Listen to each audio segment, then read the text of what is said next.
لله رب العالمين، الصلاة والسلام على سيد الأنبياء والمرسلين وعلى آله وأصحابه أجمعين، أما بعد. أعوذ بالله من الشيطان الرجيم. بسم الله الرحمن الرحيم. إن الله وملائكته يصلون على النبي يا أيها الذين آمنوا صلوا عليه وسلموا تسليما. اللهم صل وسلم وبارك على سيدنا ومولانا ونبينا محمد النبي الأمي الكريم وعلى آله وأصحابه أجمعين. الصلاة والسلام عليك يا سيدي يا رسول الله وعلى آلك وأصحابك يا سيدي يا سيدي يا سيدي يا حبيب اللہ.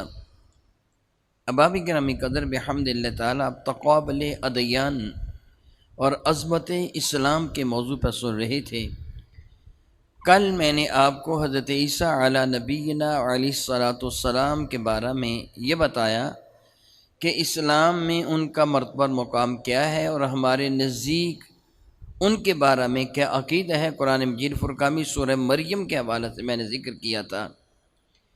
جب تک آپ کو اس بات کا پتہ نہ چلے کہ حضرت عیسیٰ علیہ السلام کی ولادت باسعادت کس طرح معجزانہ انداز میں ہوئی اور رب کریم نے آپ کو معجزات عطا فرمائے، اس وقت آپ کو باقی باتیں سمجھنا قدر مشکل تھا. اس لیے کل میں نے سورہ مریم شریفہ اور سورہ آل عمران کے حوالہ سے بعض وہ باتیں کی کہ حضرت سیدنا عیسیٰ علیہ السلام کس طرح معجزانہ طور پر اللہ تعالیٰ جل وعلا نے ان کو اپنی قدرت کی نشانی بنا کر، کلمۃ اللہ بنا کر ان کو دنیا میں بھیجا.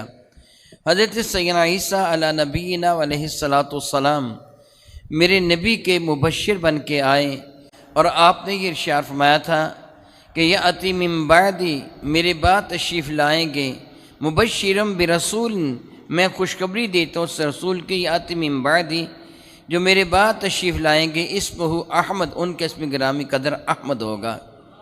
بحمد اللہ تعالیٰ ثم الحمد اللہ تعالیٰ اس بندہ ناچیز نے اپنی کتاب سیرت امام الانبیاء میں کئی حوالے، 12 کے قریب حوالے نقل کیے ہیں تورات، زبور اور انجیل کے، جن میں واضح ترین انداز میں میرے کریم آقا رسول عربی کی تشریف آوری کا ذکر موجود ہے. باوجود کہ تورات، زبور، انجیل میں تحریف کی گئی، صرف تحریف ہی نہیں کی گئی بلکہ کہیے ان کو نئے سرے سے لکھا گیا. ان میں بعض وہ باتیں ضرور موجود ہیں، انکار نہیں کیا جا سکتا کہ جو اللہ رب العزت جل وعلا نے حضرت سیدنا موسیٰ کلیم اللہ کو عطا فرمائی تھی، یہ حضرت سیدنا عیسیٰ علیہ السلام پہ نازل فرمائی تھی، مگر اس ساری کتاب کو الہامی کتاب کہنا غلط ہوگا. میں قبل ازیں بتا چکا ہوں کل الحمدللہ تعالیٰ ثم الحمدللہ تعالیٰ کہ روم کے کافر بادشاہ نے، قسطنطین نے ایک طریقہ کار اختیار کیا تھا کہ اپنی پسند کے پادریوں کو نیکا میں بلا کر کانفرنس منعقد کی اور پھر 4 انجیلوں کو ڈرامائی انداز میں نے اس لیے کہا کہ وہ ساری انجیلیں میز کے نیچے رکھ دیں اور کہا صبح جو انجیلیں میز کے اوپر ہوں گی سمجھا جائے گا وہ رب نے رکھی ہیں. معاذ اللہ تعالیٰ اللہ کو انجیلیں اٹھا کر میز کے اوپر تو نہیں رکھے گا. جو انجیلیں میز کے اوپر ہوں گی وہ اللہ نے رکھی ہیں، ان کو الہامی مانا جائے گا، باقی انجیلوں کا انکار کر دیا جائے گا.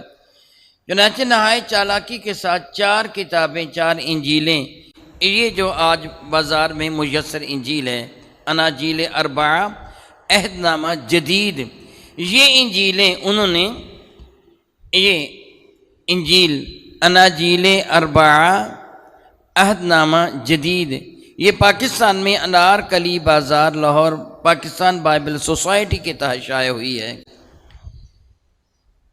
یہ 4 کتابیں انہوں نے منتخب کر لیں اور باقی کتابوں کو نظر آتش کر دیا اور اتنی سختی کی کہ جس کے پاس ان میں سے کوئی ایک کتاب پائی جائے گی اس کو قتل کر دیا جائے گا، ہلاک کر دیا جائے گا، برباد کر دیا وغیرہ وغیرہ. گویا بزور شمشیر اس انجیل کو، یہ ان اناجیل 4 کو بزور شمشیر ان کو نافذ کیا گیا. ان میں حضرت عیسیٰ علیہ السلام کے مذہب کے مقابلہ میں پولسیت کو ترجیح دی گئی ہے. پولس ایک خبیث یہودی تھا جو حضرت عیسیٰ علیہ السلام کے ماننے والوں کو بری طرح سزائیں دلواتا تھا بادشاہ وقت کے ہاں چغلی کھا کر۔ اور یہ واقعہ ان اناجیل کے اندر لکھا ہوا ہے۔ میں اپنی طرف سے یہ باتیں نہیں کر رہا، میں نے اپنی کتاب سیرت امام الانبیاء میں باحوالہ وہ سارے کے سارے واقعات درج کیے ہیں کہ جو پولس کی جانب سے سرزد ہوتے تھے۔ یہ لوگوں کو عیسائی ہونے سے روکتا تھا، جو عیسائی بن جاتا تھا اس کو قتل کروا دیتا تھا، بڑی ایذائیں دیتا تھا، شدید تکالیف دے دے کر ان کو موت کے گھاٹ اتارتا تھا۔ بڑا ظالم قسم کا یہ شخص تھا۔ لیکن جب شدید دباؤ کے باوجود بھی یہ مذہب مسیحیت کو ختم نہ کر سکا تو اس سے ایک منافقانہ چال چلی۔ کہنے لگا کہ میں جا رہا تھا راستے میں، اچانک میں نے دیکھا کہ آسمان سے ایک چمک آئی ہے اور وہ چمک مجھے خیرہ کر گئی۔ پھر میں نے دیکھا کہ خداوند یسوع مسیح میرے سامنے ظاہر ہوا اور اس سے کہا کہ کب تک تم یہ میرے ساتھ زیادتی کرتا رہے گا وغیرہ وغیرہ، اس سے یہ باتیں کی۔ پھر اس کے بعد کہنے لگا اس سے خداوند یسوع مسیح نے مجھے اپنا رسول، اپنے نمائندہ مقرر کر لیا ہے۔ چنانچہ اس نے جو نئے مذہب، جو نئے مسلک، جو نئے طریقہ ہے کار عیسائیت میں رکھے تھے، ان اناجیل میں وہی طریقہ ہے کار موجود ہیں۔ اصل جو مذہب عیسائیت تھا وہ پیچھے چلا گیا، مذہب پولسیت آگے آ گیا۔ زیادہ تفصیل میں نہیں جاؤں گا کہ اس طرح وقت بہت زیادہ صرف ہو جائے گا۔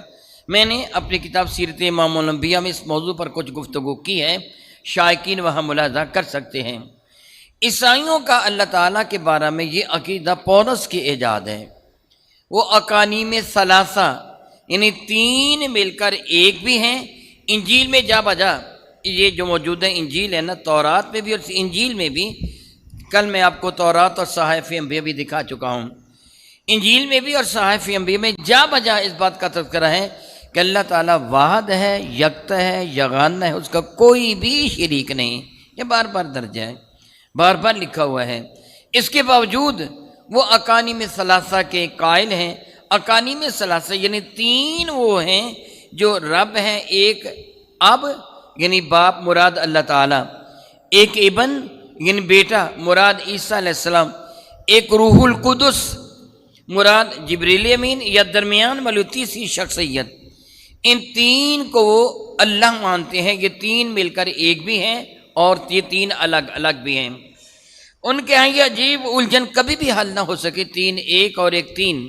بطور مثال قدرت اللہ پادری نامی اس نے اس پہ تطبیق کرنے کی کوشش کی کہ اس نے کہا کہ تین مل کر ایک بھی ہوتی ہیں اور ایک تین بھی ہوتی ہیں الگ الگ بھی۔ مثلا اس سے مثال دیجیے، اس طرح ایک پھول ہے، خوشبو ایک الگ چیز ہے، رنگ ایک الگ چیز ہے، پھول کا اپنا جسم ایک الگ چیز ہے۔ رنگ، خوشبو اور پھول کا جسم یہ تینوں مل کر ایک ہو جاتے ہیں اور تین یہ الگ الگ بھی ہیں۔ اسی طرح اس سے کہا انسان کا ایک جسم ہے، ایک اس کا گوشت ہے، ہڈیاں وغیرہ ہیں، اس کا خون ہے، یہ مل کر ایک بھی ہیں اور یہ تین بھی ہیں۔ میں نے اپنی کتاب سیرت امام الانبیاء میں اس کو جواب دیا ہے کہ اگر یہ واقعی اسی طرح تمہارے نزدیک ہے تو ذرا اس بات کا جواب دو، تمہارے نزدیک 3 دن تک معاذ اللہ حضرت عیسیٰ علیہ السلام، میں توبہ نعوذ باللہ من ذالک، اس پولس کے کلمات خبیث کلمات ہیں، وہ کہتا ہے 3 دن تک مسیح لعنت کی موت مرا رہا، اللہ یعوذ باللہ تعالیٰ ثم اللہ یعوذ باللہ تعالیٰ۔ اس سے یہ کہا، اس انجیل میں لکھا ہوا ہے، اس انجیل میں لکھا ہوا ہے کہ جس کو لکڑی پہ لٹکایا گیا وہ لعنت کی موت مرا، اللہ یعوذ باللہ تعالیٰ۔ حضرت عیسیٰ کے لیے یہی الفاظ انہوں نے بار بار استعمال کیے ہیں، اللہ یعوذ باللہ تعالیٰ، اللہ یعوذ باللہ تعالیٰ۔ جبکہ آپ قرآن کریم کے حوالے سے سن چکے ہیں کہ عیسیٰ علیہ السلام فرمایا تھا کہ میں دنیا میں آیا تو رحمت کے ساتھ دنیا سے تشریف لے جاؤں گا، تو اللہ کی رحمت کے سلام ہے اس دن پر جس دن میں آیا، اور سلام اس دن پر جس دن میں دنیا سے جاؤں گا۔ یہ ایمان والوں کا عقیدہ ہے، اور عیسائیوں کے ہاں معاذ اللہ لعنت، اللہ یعوذ باللہ تعالیٰ ثم اللہ یعوذ باللہ تعالیٰ، جو رحمت سے دوری۔ بہرحال میں نے یہ لکھا ہے کہ 3 دن تک، پھر بتاؤ اللہ میں خون نہیں تھا، کہ اللہ کی ہڈیاں نہیں تھیں، کہ اللہ کا گوشت نہیں تھا، وہ معطل رہا 3 دن۔ پھر کائنات کا یہ نظام کیسے چلتا رہا کہ رب 3 دن تک مرا رہا یا معطل رہا؟ پھر پھول میں خوشبو نہیں تھی کہ رنگ نہیں تھا کہ اس کا بدن نہیں تھا؟ کمی تو آ گئی نا پھر. اور جب عیسیٰ کی ولادت نہیں ہوئی تھی تب کیا تھا؟ یہ تو عیسیٰ کی ولادت کے بعد ان کو رب مانا گیا ہے، اس سے پہلے کیا تھا؟ گویا یہ کلجا ہے ان کا عقیدہ. عیسائیوں کے ہاں اللہ رب العزت جل مجدہ الکریم کی شان میں نہایت ہی نازیبہ گستاخی ہے کہ حضرت عیسیٰ علیہ السلام کو جو اللہ تعالیٰ کا بیٹا کہا. ان کی اس گستاخی پر عین ممکن تھا آسمان ٹوٹ پڑتا، زمین پھٹ جاتی، لیکن اللہ تعالیٰ کی شان کریمی دیکھیے، وہ حلیم ہے، اس نے برداشت فرما لیا. حالانکہ ہر بندہ جانتے ہیں بیوی سے بیٹا حاصل کرنے کے لیے خامد کو کن مراحل سے گزرنا پڑتا ہے. اللہ تعالیٰ کی جانب بیٹے کی نسبت کر کے اللہ تعالیٰ کی شان میں کتنی بڑی گستاخی کر دی جاتی ہے. اسلام نے سختی کے ساتھ تردید فرمائی، اور سورۃ التوحید میں رب کریم نے ارشاد فرمایا کہ لم یلد ولم یولد، نہ اللہ تعالیٰ کو کسی نے جنا، نہ اللہ تعالیٰ کسی سے جنا گیا ہے. ولم یکن لہ کفوا، ممکن نہیں ہے کہ کوئی اس کا ہمسر ہو، کہ کوئی اس کی بیوی ہو، یا اس کا کوئی برابر کا ہو، غیر ممکن ہے. احد، وہ ہر اعتبار سے یکتا اور یگانہ ہے، اور یہی صحیح عقیدہ ہے، اور یہی ایمان والوں کا عقیدہ ہے. عیسائیوں کے ہاں معاذ اللہ تعالیٰ سمعاذ اللہ تعالیٰ، اللہ تعالیٰ جل وعلا کا یہ تصور، اور عیسیٰ علیہ السلام کے لیے ان کا یہ خیال کہ معاذ اللہ وہ لعنت کی موت مرے. 3 دن تک وہ کہتے ہیں کہ وہ مرے رہے، قبر میں رہے، کہتے نہیں، اس انجیل میں لکھا ہوا ہے. 3 دن کے بعد ان کی ماں مریم جب ان کی قبر پہ گئی تو قبر کے اوپر جو ایک سل رکھی ہوئی تھی، پتھر کی ایک سلیٹ رکھی ہوئی تھی، وہ اپنی جگہ سے سرکی ہوئی تھی. جب انہوں نے جھانک کے دیکھا تو قبر کے اندر کوئی بھی نہیں تھا. وہ رونے لگی کہ اب کیا ہوا، بیٹا میرا کہاں گیا؟ شاید یہودی نکال کے لے گئے اور اس کی لاش کو تکلیف دی ہوگی. تو یک پہاڑی پر عیسیٰ نظر آئے اور کہنے لگے، ماں میں آسمان پر چلا گیا ہوں، میں رب کا بیٹا ہوں، اب میری تو فکر نہ کرنا، وغیرہ وغیرہ. گویا وہ کہتے وہ آسمانوں پہ چلے گئے، وہ رب کے بیٹے ہیں اور اللہ تعالیٰ کے پاس ہیں. معاذ اللہ تعالیٰ ثم معاذ اللہ تعالیٰ. یہ عیسیٰ علیہ السلام کے بارے میں ان کا برا عقیدہ ہے. حقیقت جو تھی وہ کل میں آپ کو بتا چکا ہوں. اور ان کے عقائد میں پولس نے 2 عقیدے جو زیادہ سختی کے ساتھ ان کے عقیدوں میں داخل کیے، وہ ایک کفارہ ہے اور ایک تعظیم تسلیب ہے. کفارہ سے مراد کیا ہے؟ میں اس کی تھوڑی سی بات بتا دیتا ہوں، وضاحت کر دیتا ہوں تاکہ آپ کے لیے سمجھنا آسان ہو. انجیل میں لکھا ہے کہ اللہ رب العزت جل مجدہ کے حضور گناہ موت ہے اور نیکی حیات ہے. جب انسان گناہ کرتا ہے تو اس کو موت آ جاتی ہے، اور جب نیکی کرتا ہے گویا اس کو زندگی میسر آتی ہے. انجیل میں لکھا ہے کہ آدم علیہ نبینا علیہ السلام کی شان میں گستاخانہ جملے لکھے ہیں. انجیل میں وہ احترام نہیں ہے جو ایمان والوں کے ہاں ہے. حضرت آدم علیہ السلام کے بارے میں لکھا کہ اس نے گناہ کیا، اس نے جرم کیا، اور جرم کی پاداش میں آدم کو موت سے ہمکنار ہونا تھا. میں مفہوم بیان کر رہا ہوں اس انجیل میں جو عبارت اس کا لفظی ترجمہ نہیں کر رہا، مفہوم بیان کر رہا ہوں کہ آدم نے معاذ اللہ تعالیٰ گناہ کر کے موت اپنا لی. اب اللہ رب العزت جل وعلا نے آدم کی نسل سے انسانوں کو پیدا کرنا تھا. انسانوں کو معاذ اللہ تعالیٰ سمعاذ اللہ تعالیٰ ان کے نزدیک اللہ تعالیٰ پچھتاتا بھی ہے کام کر کے کہ اللہ تعالیٰ نے آدم کی نسل سے انسانوں کو پیدا کرنا تھا، تو آدم نے گناہ کیا جس کا نتیجہ موت تھی. اگر آدم کو موت آ جاتی، آدم معاذ اللہ تعالیٰ فوت ہو جاتے، تو پھر نسل انسان کہاں سے چلتی؟ اس لیے اللہ تعالیٰ کو مجبوروں نے ایک عمل کرنا پڑا کہ اولاد آدم کے سارے گناہ کسی ایسے شخص کے ذمہ ڈال دیے جائیں کہ جو بندہ بے گناہ ہو. میری بات کو آپ سمجھیے. میں نے یہ خلاصہ بیان کی ہے عقیدہ کفارہ کا، میں نے اپنی کتاب سیرت محمدیہ میں قدر وضاحت بھی کی ہے. ان کا یہ عقیدہ ہے کہ اللہ تعالیٰ جل وعلا معاذ اللہ تعالیٰ مجبور ہوا اس بات پر کہ میں کوئی ایسا پیدا کروں یا ایسا بھیجوں کہ جو بے گناہ ہو، جس کے اپنے ذمہ کوئی بھی گناہ نہ ہو، وہ سارے انسانوں کے گناہ اپنے ذمہ لے کر لعنت کی موت مر جائے. یہی جملے ہیں. یہی جملے ہیں، وہ لعنت کی موت مر جائیں۔ چنانچہ اللہ تعالیٰ نے اپنے بیٹے کو دنیا میں بھیجا، اللہ کے بیٹے نے سب کے گناہ یعنی سارے عیسائیوں کے گناہ اپنے ذمے لیے، اور معاذ اللہ تعالیٰ یہ لکھا ہے کہ اللہ کی شان رحمت سے بعید تھا کہ سارے انسانوں کو ہلاک کر دیتا یا ان کو جہنم میں ڈال دیتا، اس لیے اللہ تعالیٰ جل وعلا نے انسانوں پہ رحم کرتے ہوئے اپنے بیٹے کو بھیجا، اور سب کے گناہ، سارے عیسائیوں کے گناہ عیسیٰ کے اوپر ڈھال کر عیسیٰ کو سولی چڑھا دیا، الیاذ باللہ تعالیٰ ثم الیاذ باللہ تعالیٰ۔ وہی جملہ جو میں پہلے کہہ چکا ہوں آپ کی شان میں گستاخانہ جملہ کہ ان کو ایسی موت سے ہمکنار کر دیا۔ چنانچہ اب عیسائی بے گناہ ہیں، کوئی بھی گناہ کرے ان کے ذمہ کوئی گناہ نہیں ہے، یہ ان کا عقیدہ کفارہ ہے۔ آج جب عیسائی کو گناہ کرتا ہے تو اپنے پوپ کے پاس جاتا ہے۔ کس کے پاس جاتے ہیں؟ پوپ، پاپائے روم۔ آپ نے یہ کہ تاریخ کی کتابوں میں پڑھا ہوگا، پڑھے لکھے لوگوں کو علم ہے۔ پاپائے روم، وہ پوپ کہتے ہیں اپنے بڑے پادری کو۔ بڑے پادری کو کیا کہتے ہیں؟ میں کچھ آپ کو سمجھانا چاہتا ہوں۔ بڑے پادری کو کیا کہتے ہیں؟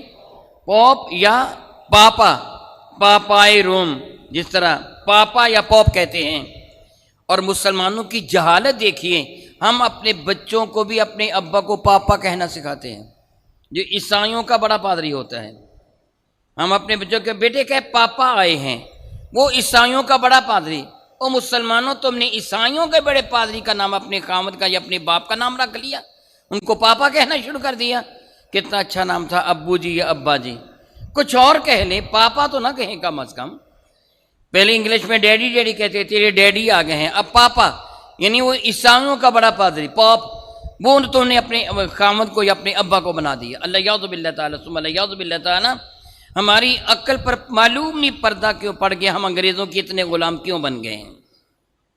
بہرحال میں کہہ رہا تھا کہ وہ کیا کرتے عیسائی، اب اپنے پاپا کے پاس جاتے ہیں، یعنی بڑے پادری کے پاس جاتے ہیں، اس کو کچھ رقم دیتے ہیں، وہ ان کے گناہوں کو معاف کر دیتے ہیں۔ وہ سمجھتے ہیں یہ یسوع مسیح کا نمائندہ ہے، یہ گناہوں کو معاف کرتا ہے، یہ ان کا عقیدہ کفارہ ہے۔ تعظیم صلیب کی تعظیم کرتے ہیں، اس لیے کہ عیسیٰ کو صلیب دیا گیا تھا، اس لیے صلیب کی تعظیم کرتے ہیں۔ کتنا جاہلانہ عقیدہ ہے۔ نمبر ایک یہ کہ حضرت عیسیٰ کو صلیب دیا ہی نہیں گیا، جس طرح کل آپ سماعت فرما چکے ہیں۔ اللہ تعالیٰ فرماتا وما قتلوہ وما صلبوہ، نہ ان کو قتل کیا گیا ہے نہ ان کو صلیب دیا گیا، یہی حقیقت ہے۔ اور اس پہ ذرا برابر شک کرنا بھی کفر ہے، کیونکہ نص قطعی ہے، اس کا انکار نہیں کیا جا سکتا۔ عیسائیوں نے اپنے ذوم باطل میں، اپنے برے گمان میں، اور یہودیوں نے یہ سمجھ رکھا ہے کہ عیسیٰ علیہ السلام کو سولی دے دیا گیا، اور انجیل میں لکھا ہے کہ جب ان کو سولی دیا گیا، یعنی جس شخص کو سولی دیا گیا تھا عیسیٰ نہیں تھے، جس طرح کل میں بالوضاحت عرض کر چکا ہوں۔ جب اس کو سولی دیا گیا تو ان کے اپنے آئین اور قانون کے مطابق ایک سرکنڈا، جس کو آپ کانا کہتے ہیں پنجابی میں، سرکنڈا ایک وہ کانا جسے کہتے ہیں، اس پر زوفے کی شاخ کو باندھا۔ زوفا ایک بوٹی ہے، اور جس طرح یہ برسن وغیرہ یا دوسرے ہوتے ہیں ان کے پھول ہوتے ہیں، اسی طرح زوفے کا پھول ہوتا ہے، قدرے اسفنجی پھول ہوتا ہے، جس طرح اسپنج ہوتا ہے اس طرح اسفنجی قسم کا وہ پھول ہوتا ہے۔ لکھا ہے کہ زوفے کی پھول شاخ کو، یعنی زوفے کے پھول کو سرکے میں بھگویا، سرکے میں بھگو کر یسوع مسیح کے ہونٹوں کو لگایا۔ جب وہ تختہ دار پہ چڑھے ہوئے تھے، جب وہ پھانسی پہ چڑھے ہوئے تھے، تو ان کے ہونٹوں کو سرکہ لگانے کے لیے سرکنڈا اور زوفے کا پھول استعمال کیا گیا، اور اس کے سر پر لکھا ہے کہ کانٹوں کا تاج پہنایا گیا۔ اس زمانہ میں معاذ اللہ تعالیٰ سماذ اللہ تعالیٰ جب صلیب دیا جاتا تھا کسی شخص کو، تو اس کا ایک طریقہ کار تھا، میں اس کی تھوڑی سی وضاحت کر دیتا ہوں تاکہ آپ کو میری بات سمجھ آ جائے۔ جس طرح یہ انسان کے ہاتھ ہیں، ایسے یہ انسان ہاتھ پھیلا لے تو یہ صلیب بن جاتی ہے۔ صلیب ایسے کیا جاتا تھا کہ ایک لکڑی سیدھی کھڑی کی جاتی، جس طرح یوں سمجھیے کہ ایک لکڑی یوں سیدھی کھڑی کی جائے، جس طرح میں نے یہ قلم کو پکڑ رکھا ہے، دوسری لکڑی اس کے اوپر یوں کر کے ٹی کی شکل میں دوسری لکڑی اس کے اوپر کیلوں کے ساتھ لگا دی جاتی اور تھوڑا سا سرا چھوڑ دیا جاتا سر کی خاطر. پھر اس لکڑی کو زمین پہ رکھ کر اس آدمی کو جس کو سلیب دینا مقصود ہوتا اس کے اوپر لٹا دیتے. اس کی گردن کو لکڑی کا سرا جو اوپر بڑا ہوا ہوتا اس کے ساتھ باندھ دیتے. اس کے ہاتھوں کو دائیں اور بائیں یوں پھیلا کر ہاتھوں کو یا باندھ دیتے یا لوہے کے کیل ہاتھوں میں لگا دیتے. لکڑی کے ساتھ ان کو معادلہ پیوست کر دیتے. پاؤں اگر اس کو بلند اٹھانا ہے دو طریقہ کار تھے. پھر شریف کو کھڑا کر دیتے. اگر اس کو یوں کھڑا کرنا مقصود ہوتا پھر پاؤں کو اور جسم کو دوسری لکڑی کے ساتھ باندھ دیتے اور جگہ جگہ سر کے جسم پر چیرے دے دیتے یا چھریوں سے تلواروں سے نیزے کی انیوں سے یا تیر کی نوکوں سے جا بجا جسم کو مجروح کر کے اس کے اوپر مرچیں وغیرہ ڈال دیتے یا دہی وغیرہ ڈال کر اس کی لکڑی کو کھڑا کر دیتے. دہی اس لیے ڈالتے کہ تاکہ پرندے آئیں اور اس کے جسم کو نوچیں. اگر اس کو بلند نہ کھڑا کرنا ہوتا زمین کے برابر رکھنا ہوتا پھر اس کے پاؤں میں بھی لمبے لمبے کیل لگا کر زمین میں ٹھونک دیتے. اس انداز سے سلیب دیا کرتے تھے. اور بعض ایسے کرتے کہ وہ کیکر وغیرہ کے لمبے لمبے کانٹے لے کے آتے اس کے جسم میں چبو دیتے. تو انجیل کے مطابق جس شخص کو پھانسی دیا گیا اس کے سر پر یہ کانٹے چبو دیے گئے تھے. یعنی اس کے سر کو زخمی کر دے کانٹے چبو دیے گئے تھے تاکہ درد کی شدت میں اضافہ ہو جائے. پھر اس کو پھانسی دے دیا گیا. میں نے اپنی کتاب سیرت امام الانبیاء میں اس پہ تبصرہ کرتے ہوئے لکھا ہے عیسائی کہتے ہیں ہم صلیب کی تعظیم اس لیے کرتے ہیں کہ صلیب کے ساتھ یسوع مسیح کا جسم لگا تھا. کس لیے تعظیم کرتے ہیں کہ یسوع مسیح کا جسم کس کے ساتھ لگا تھا؟ صلیب کے ساتھ. اور یسوع مسیح کا خون بھی اس لکڑی پر گرا تھا اس لیے ہم صلیب کی تعظیم کرتے ہیں. عیسائی صلیب کا نشان اپنی گردن میں بھی لٹکاتے ہیں, اپنی پیشانی پر بھی بناتے ہیں, اپنے گھروں پر بھی بناتے ہیں, اپنی قبروں پر بھی بناتے ہیں, قبرستان کے باہر بھی بناتے ہیں. اور ریڈ کراس وہ بھی صلیب کا نشان ہے, یعنی ان کا مخصوص نشان ہے. عیسائیوں کا نشان صلیب ہے اور یہودیوں کا ڈیوڈ سٹار 6 کونوں والا ستارہ. ایمان والوں کے لیے 5 کونوں والا ستارہ ہے, یہودیوں کا 6 کونوں والا ستارہ اور عیسائیوں کے لیے یہ صلیب کا نشان. بہرحال یہ ایک الگ موضوع ہے. میں کر رہا تھا کہ وہ صلیب کی تعظیم اس لیے کرتے ہیں کہ اس کا جسم یسوع مسیح کا جسم وہ کہتے ہیں کس کے ساتھ لگا تھا؟ صلیب کے ساتھ. حالانکہ وہ عیسیٰ تھے ہی نہیں. جس آدمی کو سولی دیا گیا وہ عیسیٰ علیہ السلام تھے ہی نہیں. وہ تو ان کا منکر تھا, وہ تو ان کا گستاخ تھا جس کو سولی دیا گیا. یہ تو منافق تھا پکڑوانے والا یہودا جس کا نام تھا. اس کا جسم صلیب کے ساتھ لگا تھا. بہرحال میں نے لکھا ہے ٹھیک ہے تم صلیب کی تعظیم اس لیے کرتے ہو کہ یسوع مسیح کا جسم صلیب کے ساتھ لگا تھا. ان کانٹوں کا قصور کیا ہے کہ جو یسوع مسیح کے جسم میں دھنسے ہوئے تھے؟ پھر کانٹوں کی بھی تعظیم کرو. پھر زوفے کا قصور کیا ہے کہ جو بوقت مرگ جس نے یسوع مسیح کے ہونٹوں کو بوسہ دیا تھا, پھر تو زیادہ محبوب ہونا چاہیے. تم زوفے کی بھی تعظیم کرو, اس کے پھول کی بھی تعظیم کرو, اس سرکنڈے کی بھی تعظیم کرو جو سرکنڈا یسوع مسیح کے منہ تک پہنچنے کا سبب بنا تھا. تو پھر تو کئی تعظیم کی چیزیں ہو جائیں گی, تنہا صلیب ہی تو نہیں. میں نے ایک عیسائی کو سمجھانے کے لیے ایک سوال کیا تھا. الحمدللہ تعالیٰ وہ عیسائی مسلمان ہو گیا تھا. گفتگو کرنے کے بعد میرے ساتھ وہ مسلمان ہو گیا تھا. میں نے اس سے میرے پاس دعائی لینے کے لیے آیا تھا اور اس نے کہا تھا, میں نے پوچھا تھا کہاں سے؟ کہنے لگے رحیم یار خان سے ہے, پرانی بات ہے. کہنے لگے جی ہمارے علاقے کو مسلمانوں نے جلا کے رکھ دیا, ہماری انجیل کو تباہ کر دیا. میں نے اس کی باتیں سنی. پھر بعد میں نے اس کو کچھ سمجھانے کی کوشش کی تھی کہ مسلمان انجیل کا گستاخ نہیں ہو سکتا. یاد رکھیے مسلمان نے تو عیسیٰ علیہ السلام کی تعظیم و توقیر کی حفاظت کی ہے. خیر میں نے اس سے یہ سوال کیا تھا کہ مجھے میری بات کا جواب دینا ہے. کہ جی پوچھئے. میں نے کہا کہ 2 پتھر ہیں. کیا بولا؟ 2 پتھر ہیں آپ کو کسی نے آ کے دیے. یہ 2 پتھر ہیں, ان میں ایک پتھر وہ ہے جس نے تیرے ابا کا سر پھاڑا. کسی بندے نے تیرے ابا کے سر پر زور سے پتھر دے مارا جس سے تیرے ابا کا سر پھٹ گیا، وہ شدید زخمی ہو کے گر پڑا، یہ پتھر وہ ہے۔ اور دوسرا پتھر وہ ہے کہ جس پتھر نے تیرے ابا کے دشمن کو قتل کیا۔ میری بات سمجھ رہے ہو؟ جس بندے نے تیرے ابا کے پتھر مارا تھا نا، کسی شخص سے اس کے سر پر پتھر دے مارا، وہ بندہ مر گیا۔ اب ایک پتھر وہ ہے جس نے تیرے ابا کو قتل کیا، ایک پتھر وہ ہے جس نے تیرے ابا کے دشمن کو قتل کیا۔ تیرے نزدیک محبوب پتھر کون سا ہوگا؟ آپ بھی کچھ بتائیں گے؟ محبوب پتھر کون سا ہوگا؟ جس نے ابا کے دشمن کو قتل کیا، تو جس نے ابا کو قتل کیا وہ پتھر محبوب تو نہیں ہوگا نا۔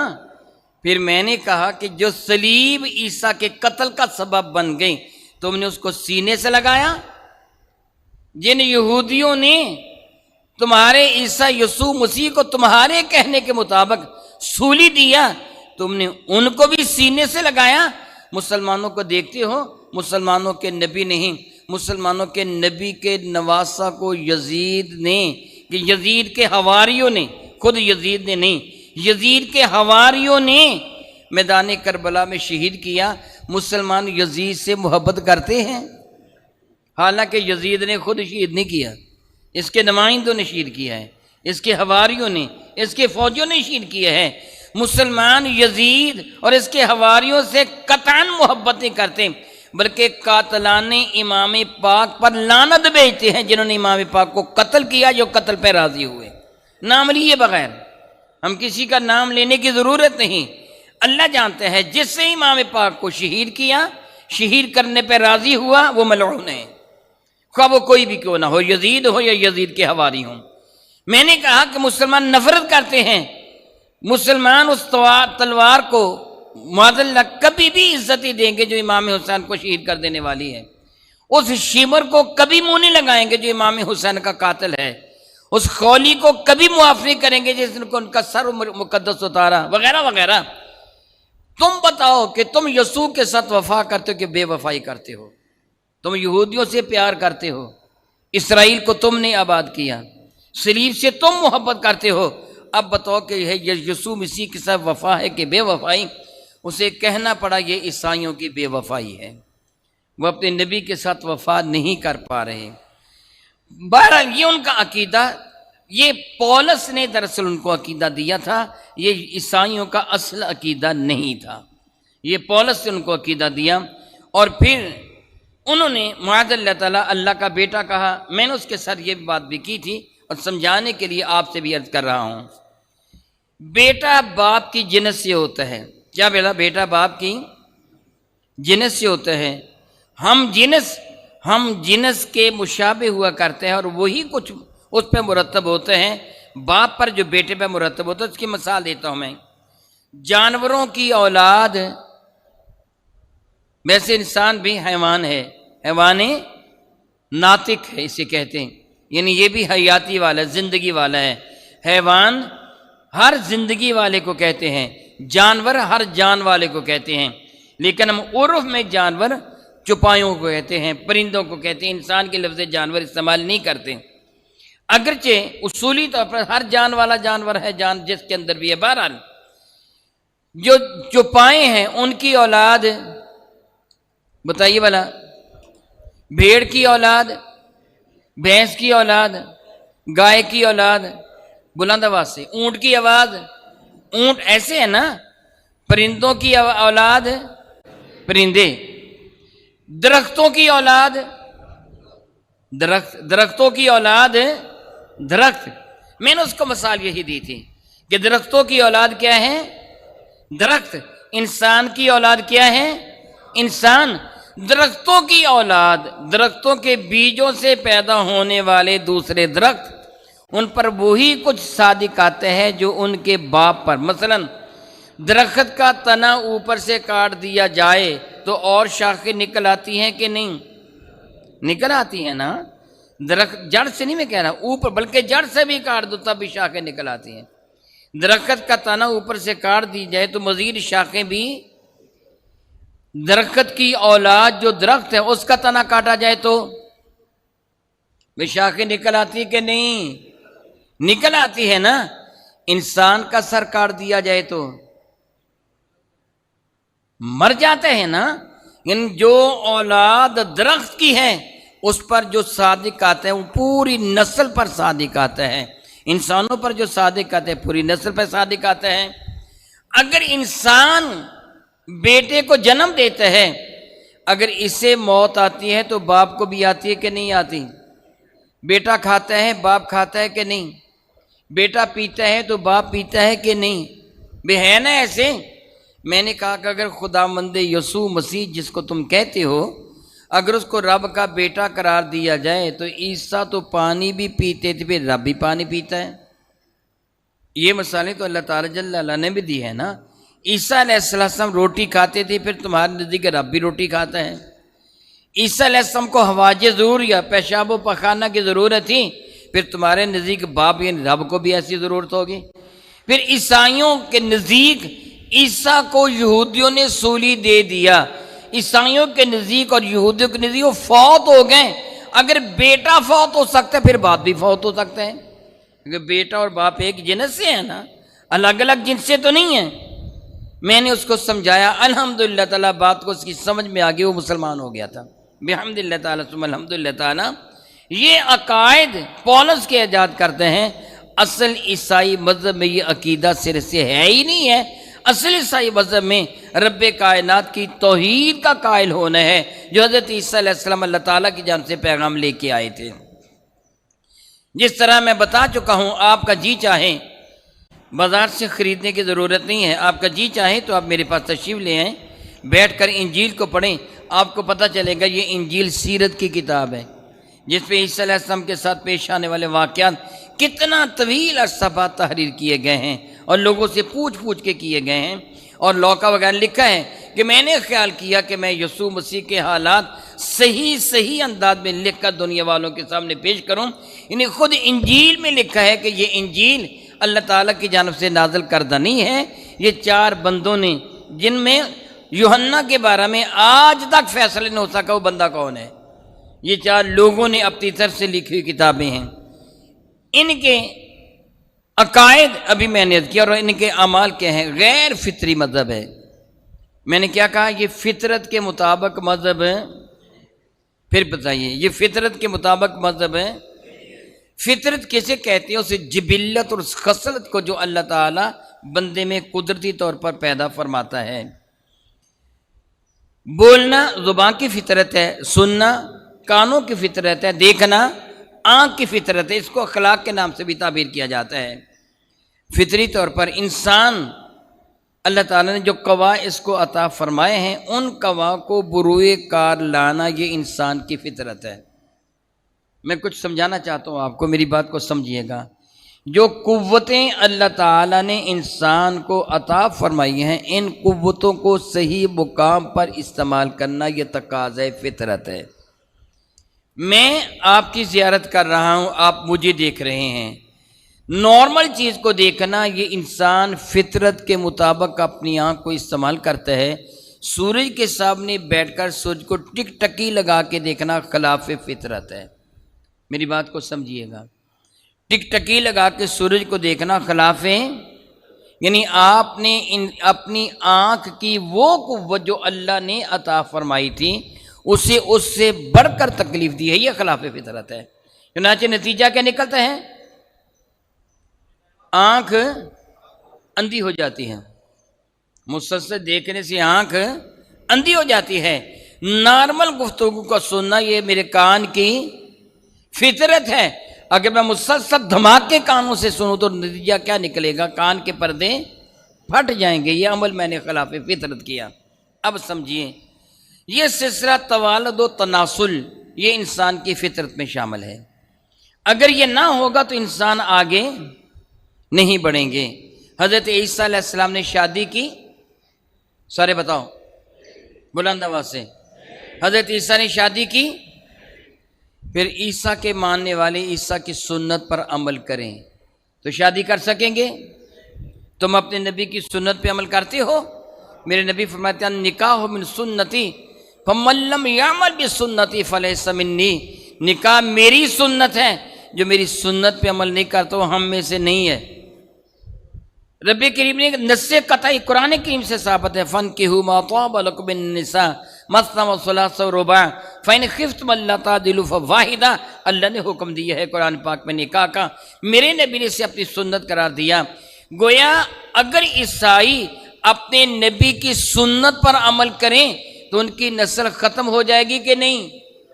سارے بتاؤ، بلند آواز سے بتاؤ۔ پھر عیسائیوں کی نسل کیوں ختم ہو جائے گی؟ کہ نکاح تو ان کے نبی کی سنت ہے ہی نہیں۔ تو نبی کی سنت پہ عمل کرنے والا پھر معاذ اللہ ثم معاذ اللہ تعالیٰ، میں اللہ سے توبہ کرتا ہوں، جملہ صحیح نہیں لیکن عیسائیوں کے لیے، پھر ان کے نبی کی سنت پہ عمل کرنے والا خسارے میں رہا کہ نہیں؟ بتاؤ بھئی، گھاٹے میں رہا کہ نہیں؟ نقصان میں رہا کہ نہیں؟ میرے نبی کی سنت پہ عمل کرنے والا نفع ہی نفع میں ہے۔ پھر دینی فطرت کیا ہے؟ ماننا پڑے گا اسلام، دینی فطرت اسلام ہے۔ عیسیٰ علیہ السلام نے پوری زندگی گھر نہیں بنایا، مکان نہیں بنایا، کمرہ نہیں بنایا۔ اگر کبھی کسی کمرے میں داخل ہو تو آپ کا اپنا نہیں تھا، کسی اور کا کمرہ تھا، آپ نے نہیں بنایا۔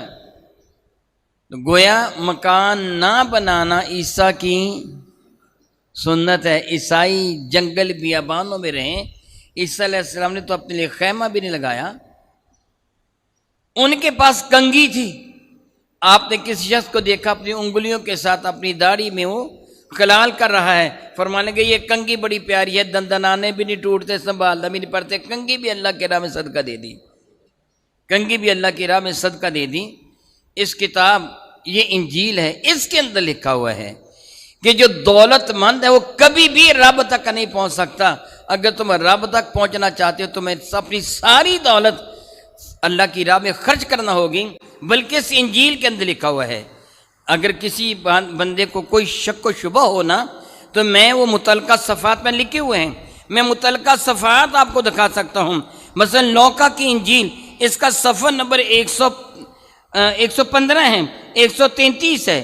ان پہ کیا لکھا ہے؟ لوقا کی انجیل اور باب نمبر 15 ہے، 25 سے لے کے 35 نمبر آیات ان کی ایتیں ہیں۔ اس پہ کیا لکھا ہے؟ عیسیٰ علیہ السلام فرمایا کہ اگر تم میرے بننا چاہتے ہو، اگر تم رب کی بادشاہی میں کوئی حصہ لینا چاہتے ہو، تمہیں اپنی ماں کو بھی چھوڑنا ہوگا، اپنے باپ کو بھی چھوڑنا ہوگا، بہن بھائیوں کو بھی چھوڑنا ہوگا، بیوی بچوں کو بھی چھوڑنا ہوگا، اپنی دولت کو بھی چھوڑنا ہوگا، سب کو چھوڑ کر الگ تھلگ جب تک میری طرح نہیں ہوگے رب تک نہیں پہنچو گے۔ تو اب اگر کوئی عیسائی نجات پانا چاہتے تو اسے کیا کرنا ہوگا؟ جی اول تو شادی ہی نہیں کر سکتا، نبی کی سنت پہ عمل کریں۔ اگر بھلے سے شادی ہو بھی گئی تو بیوی بچوں کو چھوڑے۔ اور پھر عجب بات ہے انجیل کے اندر لکھا ہے، اس انجیل کے اندر لکھا ہے معاذ اللہ تعالیٰ، انجیل کے اندر یہ لکھا ہے، طلاق کے بارے میں لکھا ہے کہ یہ صفحہ نمبر 8 ہے، اس انجیل کا صفحہ نمبر 8 ہے، متی کی انجیل ہے، باب نمبر 5 ہے، آیت نمبر 32 ہے، لوقا کی انجیل باب نمبر 16 ہے، آیت نمبر 17-18 ہے۔ اس انجیل کے اندر تحریر ہے کہ جس کی شادی ہو گئی اب وہ اپنی بیوی کو طلاق نہیں دے سکتا، جس کی شادی ہوگی اپنی بیوی کو طلاق نہیں دے سکتا۔ اگر وہ طلاق دے کر اور شادی کرے گا تو زانی بدکار کہلوائے گا، دوسری شادی کی اجازت نہیں ہے۔ اور وہ عورت جس کو طلاق دے دی گئی، وہ جو متعلقہ ہے، وہ عورت اگر کسی سے شادی کرے گی تو بدکاری کرے گی، اس کو بھی شادی کی اجازت نہیں ہے۔ کیا یہ دینی فطرت ہے؟ بتائیے بھلا، یہ سارے افعال کیا ہیں؟ خلاف فطرت۔ میں چند ایک آپ کو باتیں بتاتا ہوں۔ حضرت عیسیٰ علیہ السلام کا نہیں، ارشاد گرامی کا متی کی انجیل ہے، باب نمبر 10 ہے اور آیات 34 تا 39 ہیں، یہی کتاب۔ اور ہمیں لکھا ہے کہ عیسیٰ فرماتے ہیں میں اللہ اکبر میں امن قائم کرنے کے لیے نہیں آیا۔ کیا بھلا میں تلوار چلانے کے لیے آیا ہوں، میں باپ کو بیٹے سے، ماں کو لگتے جگر سے، بھائی کو بھائی سے، بھائیوں کو بہنوں سے، خاندان کے افراد کو جدا جدا کرنے کے لیے آئے ہوں، اکٹھا کرنے کے لیے نہیں آیا۔ یہ کون کہتے ہیں؟ معاذ اللہ، عیسیٰ کی جانب منسوب ہے۔ ہمارا عقیدہ عیسیٰ علیہ السلام یہ نہیں فرما سکتے۔ اس انجیل میں لکھا ہے کہ میں تو خاندان کو جدا جدا کرنے کے لیے آیا ہوں، میں خاندان کو اکٹھا کرنے کے لیے نہیں آیا۔ خبردار، اگر تو اپنی ماں کی خدمت کرے گا، اپنے باپ کی خدمت کرے گا، بہن بھائیوں کی خدمت کرے گا، بیوی بچوں کی خدمت کرے گا، تو پھر تو رب کی خدمت کے لائق نہیں، تمہیں سب کو چھوڑنا ہوگا۔ یہ کیا ہے؟ دین مسیحیت۔ آج کا دین، میرے نبی کا دین کیا ہے؟ میرے کریم فرماتے ہیں تیرے پاس 5 دینار ہیں، کوئی اللہ تعالیٰ کی راہ میں صدقہ دیا، کوئی یتیم کو دیا، مسکین کو دیا، مختلف اندازوں سے دیا۔ ایک وہ درہم ہے جو تو نے اپنی بیوی بچوں یا ماں باپ کی خوراک پر صرف کیا۔ میرے نبی فرماتے سب سے اعلیٰ درہم وہ ہے جو تو اپنی ماں باپ بیوی بچوں پر صرف کیا ہے۔ میرے نبی نے ارشاد گرامی قدر فرمایا جو اپنی ماں، اولاد، والدین، بیوی بچوں، بہن بھائیوں کی خاطر رزق حلال کماتا ہے وہ اللہ کی راہ میں ہے، اگر رزق حلال کماتا ہوا مر گیا تو اللہ تعالیٰ مرتبہ شہادت عطا فرما دے گا۔ یہ میرا دین ہے، میرے نبی کا دین ہے۔ میرے کریم صلی اللہ تعالیٰ علیہ حبیب ہدایت ابدا سبحان اللہ تعالیٰ و بحمدہ صحابہ سے فرمانے لگے یاد رکھو صدقہ دینا بڑا اجر ہے، صدقہ دینا بڑا اجر ہے، مصیبتوں کو ٹال دیتا ہے، بلاؤں کو دور کر دیتا ہے، اللہ کا قرب عطا کر دیتا ہے، جنت پہ اعلیٰ مقام عطا فرماتا ہے۔ صدقہ کی فضیلت بیان فرمائی، فرمانے کہ اپنی بیویوں کو کھانا کھلانا بھی صدقہ ہے، اپنی بیوی کو پانی پلانا بھی صدقہ ہے۔ اپنے ماں باپ کے لیے تو بہت اجر ہے نا، ان کا تو چہرہ دیکھنا بھی عبادت ہے، ان کی خدمت تو بہت زیادہ ہے نا۔ بیوی بچوں کو کھانا کھلانا بھی صدقہ ہے، بیوی بچوں کو پانی پلانا بھی صدقہ ہے، اور اللہ کے نزدیک محبوب صدقہ ہے، بڑا پیارا صدقہ ہے، یہ دین متین ہے۔ اور آج کی مسیحیت میں کیا ہے؟ معاذ اللہ تعالیٰ ثم معاذ اللہ تعالیٰ ثم معاذ اللہ تعالیٰ، حضرت عیسیٰ علیہ السلام کے بارے میں لکھا ہے کہ عیسیٰ ایک جگہ موجود تھے، ان کی ماں ملنے کے لیے آئی، ان کی والدہ، بھیڑ بہت زیادہ تھی، رش بہت زیادہ تھی، ماں بڑی مشکل کے ساتھ اپنے بیٹے تک پہنچی اور بیٹے کو جا کے کہا بیٹے میں تجھے ملنے کے لیے آئے ہوں۔ انجیل میں لکھا ہے کہ یسوع کی ماں اور یسوع کے بھائی، کیا لکھا ہے؟ یسوع کی ماں اور یسوع کے، یہ بار بار جملے ہیں انجیل میں، متعدد جگہ یسوع کے بھائیوں کا ذکر ہے، حالانکہ ہمارے نزدیک حضرت مریم کمواری ہیں، ان کی شادی ہوئی ہی نہیں ہے، ان کے ہاں سوائے حضرت عیسیٰ کے کوئی بھی بچہ پیدا نہیں ہوا، لیکن یہودیوں کی خباثت کی وجہ سے عیسائی ان کے پیچھے لگ گئے اور انہوں نے مریم کو باقاعدہ شادی شدہ مانا، بلکہ جوزف کی بیوی مانا، اور عیسیٰ کو ناجائز اولاد مانا، اور ان کے بھائیوں کو، ان کی بیوی کے جوزف کی اولاد کو عیسیٰ کے بھائی مانا۔ اللہ یعوذ باللہ تعالیٰ، ہمارے نزدیک یہ جملہ ہی حرام ہے۔ انہوں نے لکھا، اس کتاب میں لکھا ہوا ہے کہ یسوع مسیح کی ماں اور یسوع مسیح کے بھائی اسے ملنے کے لیے آئے، مگر یسوع مسیح نے ان سے ملنے سے انکار کر دیا، اور یسوع مسیح نے کہا اے عورت مجھے تو اس سے کیا کام؟ گویا معاذ اللہ تعالیٰ اپنی ماں کو ماں تک نہیں کہا، اے عورت مجھے تو اس سے کیا کام؟ انہوں نے یہ کہا، اور میرے نبی نے فرمایا کل جنت تحت اقدام امہاتکم، جنت تمہاری ماؤں کے قدموں کے نیچے ہے۔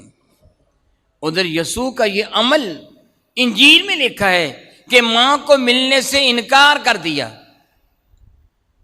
یسوع ایک شادی میں تھے معاذ اللہ تعالیٰ، وہاں لوگ بکثرت تھے، ان کی ماں وہاں آئی تو آپ نے کہا ان کو آ کے کسی نے تیری ماں تیرے بھائی تجھے ملنے کے لیے آئے ہیں، آپ نے ملنے سے انکار کر دیا، کہنے لگے میرے بھائی تو یہ ہیں جو میری باتوں کو سننے والے ہیں، آپ نے اپنی ماں کو ملنے سے انکار کر دیا۔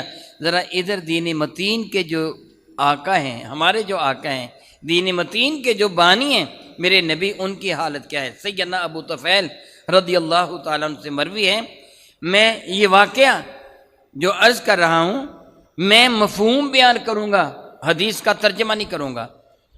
ابو طفیل فرماتے ہیں کہ جورانہ کے مقام پر میں بارگاہ اقدس میں حاضر ہوا، رسول رحمت اپنے غلاموں کو مال غنیمت تقسیم فرما رہے تھے۔ اتنے میں نے دیکھا کہ ایک بوڑھی عورت ہے جو اپنی لاٹھی کا سہارا، لکڑی کا سہارا لیے، کھونٹی کا سہارا لیے، کھونٹی ٹیکتی آ رہی، خمیدہ کمر ہے، ضعیف العمر ہے۔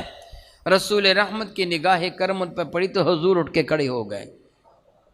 اللہ کے نبی آگے بڑھے اور بڑی محبت و احترام کے ساتھ اس اماں جی کا بازو تھاما اور خرامہ چلتے وہاں تک تشریف لے جہاں تشریف فرماتے ہیں۔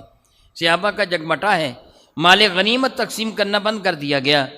میرے کریم آقا سلربی شفیع معظم رحمۃ اللہ نے پھر جو عمل فرمایا، چشم فلک نے شاید ایسا منظر کبھی نہ دیکھا ہوگا۔ میرے نبی نے اپنے سر مقدس سے چادر اٹھا کر زمین پر پھیلا دی، اس اماں جی کا ہاتھ پکڑا اور اس کو چادر پر بٹھا دیا۔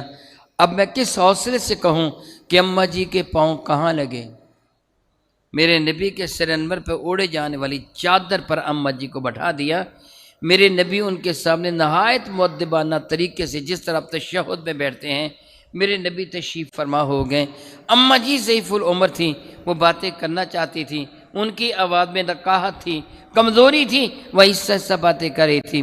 میرے کریم آقا نے اپنا سر انور جھکا کر اپنا کان اماں جی کے منہ کے قریب کر دیا کہ اماں جی کو گفتگو کرتے تکلیف نہ ہو۔ وہ اماں جی باتیں کرتی رہیں، میرے کریم آقا مسلسل سر جھکائے ان کی باتوں کو سنتے رہے جب تک وہ اماں جی باتیں کرتی۔ میں نہیں کہہ سکتا اتنی دیر تک وہ باتیں کرتی رہی، اتنی دیر تک جب تک انہوں نے گفتگو کی۔ میرے کریم آقا نے پوری توجہ کے ساتھ ان کی گفتگو کو سنا۔ اتنا عرصہ جو مال غنیمت کے تقسیم تھی معطل فرمائے رکھیں، صحابہ منتظر ہیں اماں جی کے سے فارغ ہو کر پھر ہمیں مال غنیمت عطا فرمائیں گے۔ اماں جی کا جب جی چاہا انہوں نے گفتگو بند کی، پھر جانے کے لیے اٹھ کے کھڑی ہوئیں تو امام الانبیاء بھی اٹھ کے کھڑے ہو گئے۔ اماں جی جانے کے آگے بڑھیں تو میرے نبی نے اپنے حصہ کا مال غنیمت اماں جی کو عطا فرما دیا۔ جب تک وہ اماں جاتے ہوئے نظر آتی رہیں، میرے نبی نے مال غنیمت تقسیم کرنا موقوف کیے رکھا، اماں جی کو دیکھتے رہے۔ جب وہ نگاہوں سے اوجھل ہو گئی، پھر صحابہ کی جانب متوجہ ہوئے، مال غنیمت تقسیم کرنا شروع کر دیا۔ ابھی طفیل کہتے ہیں میں حیران تھا اس بڑھیوں کو اتنی اہمیت، اتنا پروٹوکول، اتنی تعظیم و توقیر، اتنی عقیدت، اتنی محبت اللہ کے نبی نے دی ہے۔ میں نے اپنے ساتھی سے پوچھا یار یہ بڑھیا کون تھی؟ مجھے بتایا گیا یہ وہ عورت تھی جس نے میرے نبی کو دودھ پلایا تھا۔ اللہ اکبر، اللہ اکبر، اللہ اکبر۔ جو ماں دودھ پلانے والی ہے میرے نبی اس کی اتنی عزت کرتے ہیں، تو جو سگی ماں جس نے جنم دیا اس کی تعظیم کیا کریں گے؟ یہ کردار میرے نبی کا ہے۔ اور خداوند یسوع مسیح کے لیے جو عیسائیوں نے کردار لکھا ہے وہ یہ ہے کہ انہوں نے ماں کو ماں تک کہنے سے انکار کر دیا، اے عورت کہہ کے بلایا اور ملنے سے انکار کر دیا۔ اللہ یعوذ باللہ تعالیٰ ثم اللہ یعوذ باللہ تعالیٰ۔ اور پھر معاذ اللہ دیکھیے، ایک طرف تو یہ ہے میں تلوار لے کے آیا ہوں، بہن بھائیوں میں پھوٹ دھلوانے کے لیے آیا ہوں، اور دوسری طرف کیا ہے؟ متی کی انجیل میں ہے، باب نمبر 5 ہے اور آیات نمبر 39 تا 42 ہے۔ یہی کتاب میں نے اس ایک کتاب کے حوالے سے تھوڑے سے حوالہ یہ لکھے ہیں۔ اس پہ لکھا ہے خبردار، موسیٰ کی کتاب تورات میں لکھا، اس میں لکھا ہے انجیل میں حضرت عیسیٰ کی جانب منسوب یہ جملہ ہے۔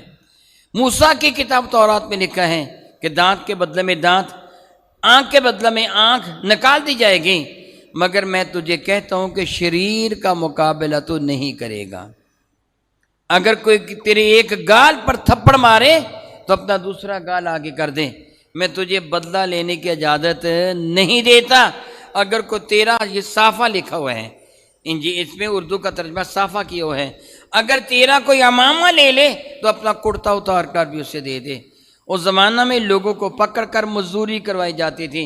اگر کوئی تجھے بیکار میں 1 کوس لے جائے تو 3 کوس اس کے ساتھ چلا جا۔ اگر کوئی تجھ سے تیرا مال چھیننا چاہے تو خود اپنا مال اس کے حوالے کر دے۔ خبردار میں تجھ کو شریر سے بدلہ لینے کی اجازت نہیں دیتا۔ میں دعوتاً یہ جملے کہہ رہا ہوں، عیسائی ان دونوں سنتوں پہ عمل کر لیں۔ کون کون سی سنت؟ پہلی سنت یہ کہ جو ان کی عملی سنت ہے، جس کو سنت فعلی کہا جاتا ہے کہ عیسائی شادی نہ کریں۔ دوسری سنت جو ان کا حکم ہے، ان کی قولی سنت ہے، عیسائی کسی بھی شریر سے کوئی بھی بدلہ نہ لیں۔ بتائیے عیسائی باقی رہ جائیں گے؟ بلند آواز سے بتائیے، چپ آپ کر رہے ہو، بلند آواز سے کہیے، عیسائی باقی رہ جائیں گے؟ پہلے یہ کوئی شادی ہی نہ کریں۔ جو بچے کھچے ہیں، کوئی ان کو لوٹنا چاہے، کہ ان کو مار پٹائی کر کے ان کو قتل کرنا چاہے، تو عیسائیوں کو اجازت نہیں ہے کہ اس سے دفاع کر سکیں گے، اسے سزا دیں۔ پھر نتیجہ کیا نکلے گا؟ سارے عیسائی ختم ہو جائیں گے، اللہ یعوذ باللہ تعالیٰ ثم اللہ یعوذ باللہ تعالیٰ۔ پھر دیکھیے اس کتاب کا صفحہ نمبر 8 ہے۔ کتاب کا صفحہ نمبر کتنا ہے؟ متی کی انجیل ہے، باب نمبر 5 ہے، آیات جو ہیں 29 تا 31 ہیں۔ حضرت عیسیٰ نے اس کتاب میں لکھا ہے،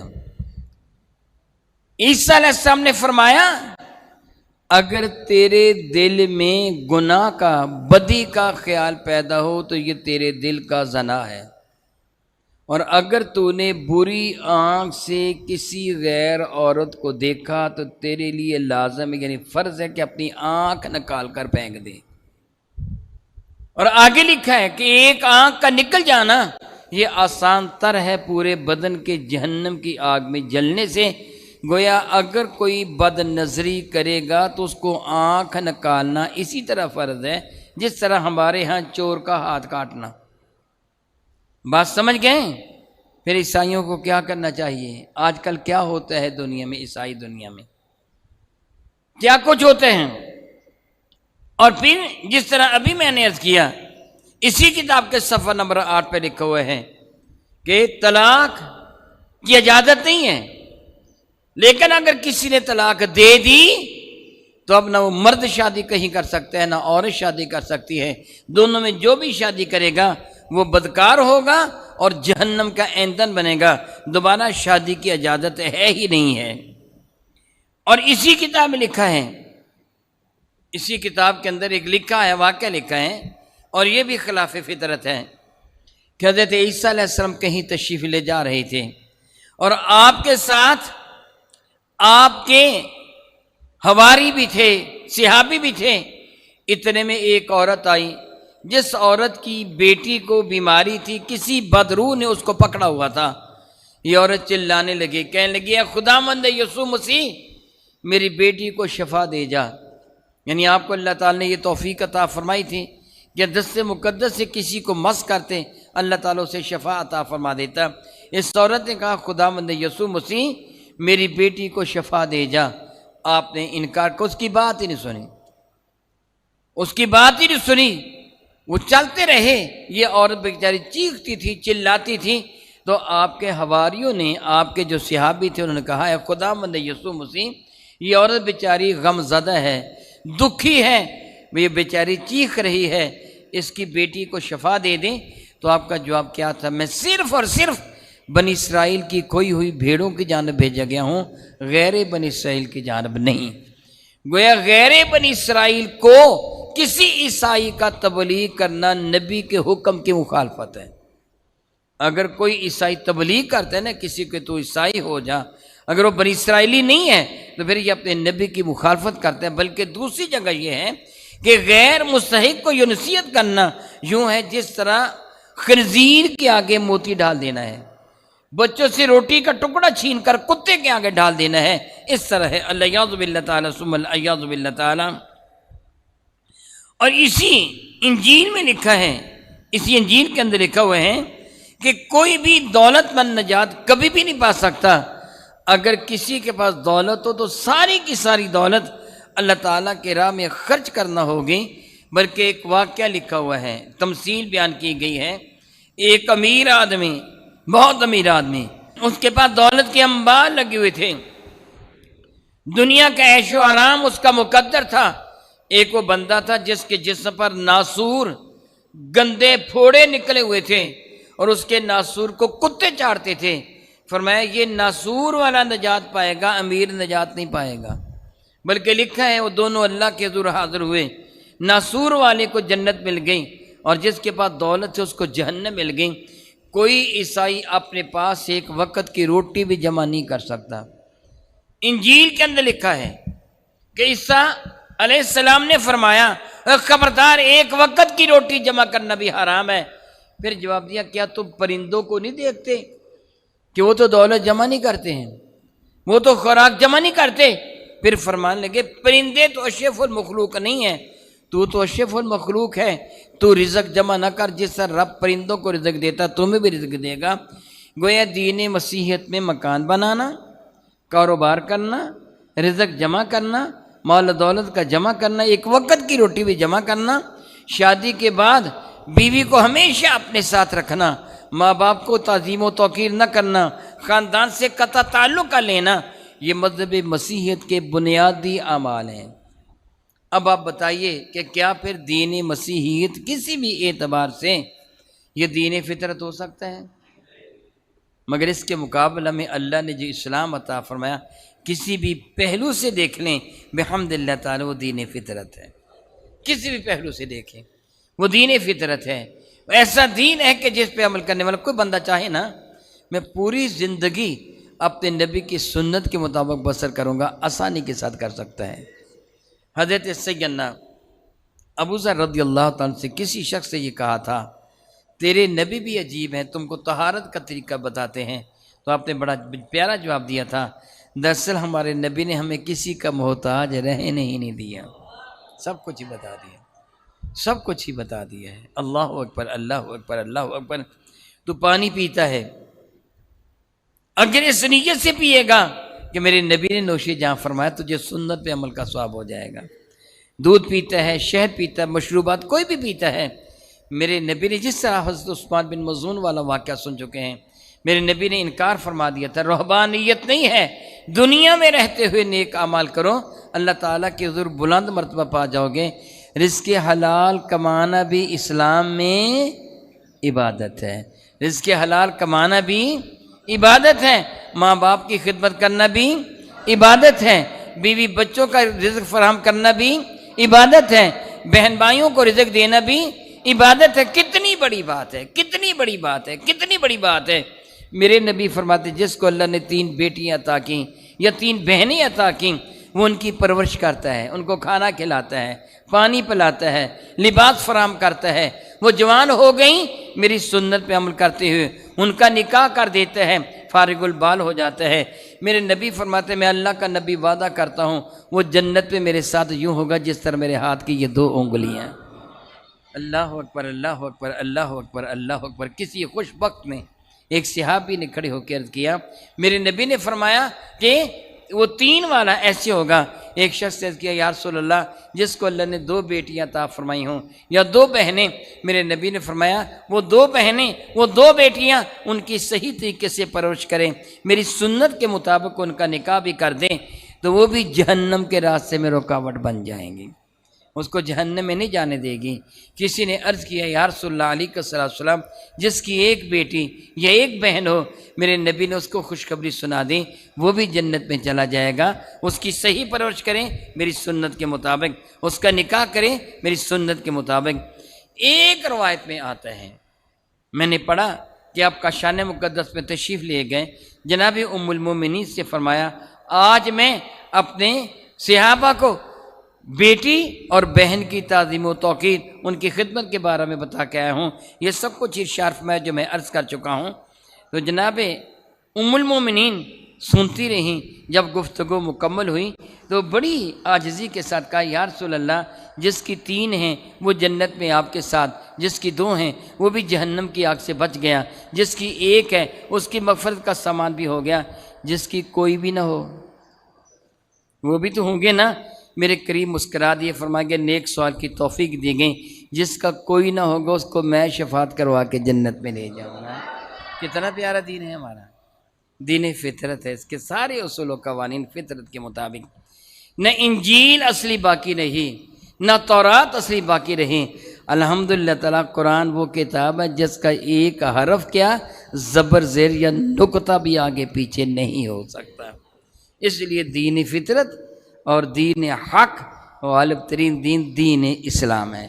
ان الدین عند اللہ الاسلام، اللہ کے نزدیک پسندیدہ ترین دین اسلام ہے۔ اللہ نے چاہا تو آئندہ اس موضوع پہ کچھ مزید گفتگو ہوگی۔ اللہ تعالیٰ کے حضور میں دعا کرتا ہوں کہ اللہ تعالیٰ ہمیں حقائق کو سمجھنے اور عمل کی توفیق عطا فرمائے۔